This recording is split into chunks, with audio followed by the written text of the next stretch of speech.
Toad the brake van was feeling sad. Everywhere he looked, he could see engines and coaches moving steadily forwards.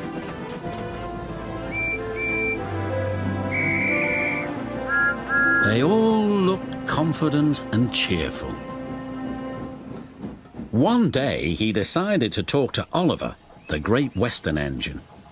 "I'm always going backwards, Mr. Oliver. I have forward-thinking views. I could be a leader, if you know what I mean." "You can't be a leader without a train to follow you. You don't have a train," Gordon said.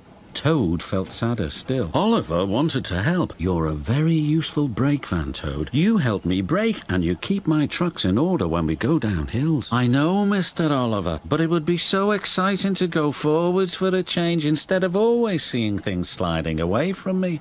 The trucks were cross with Toad. "Who's he to start complaining? He's lucky to be able to look after us. Let's teach him a lesson."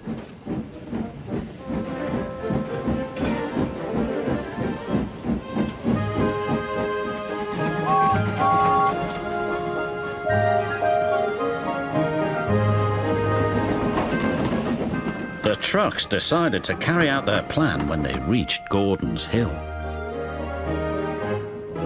When they were nearly at the top, they played their tricks. "Ready, steady, go," said the trucks, and they jerked at a coupling which broke. "We're making your wish come true, Toad." "Follow the leader," yelled the trucks.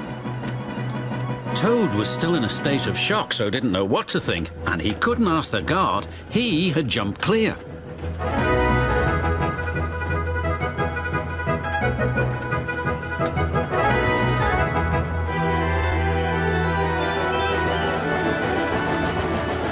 "Faster! Faster! As fast as you want!" screamed the trucks.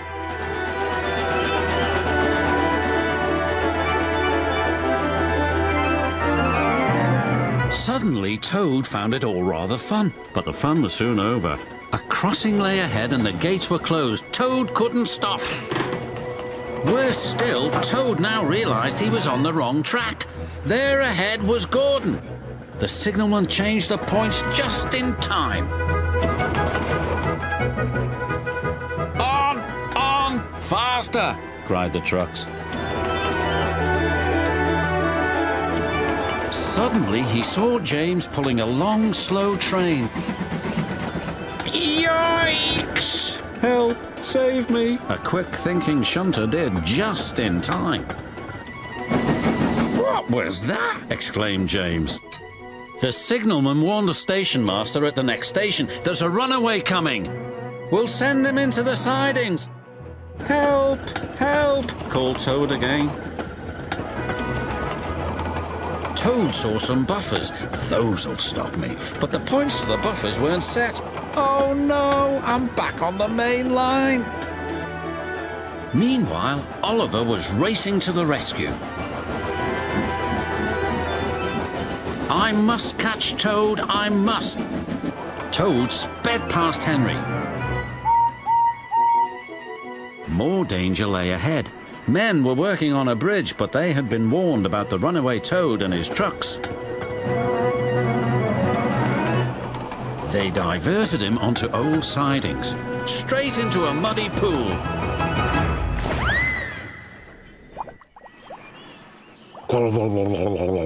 Stopped at last. Oliver arrived, and when he saw Toad, he could only smile. A pond's the only place for a toad, I suppose. That night, Toad spoke to Oliver. "I'm sorry, Mr. Oliver, if I caused you any embarrassment." "That's all right, Toad. So what did you think of going forwards?" "It was fun, but from now on, I'll be happy to look forward to the future. Busy going backwards, so to speak."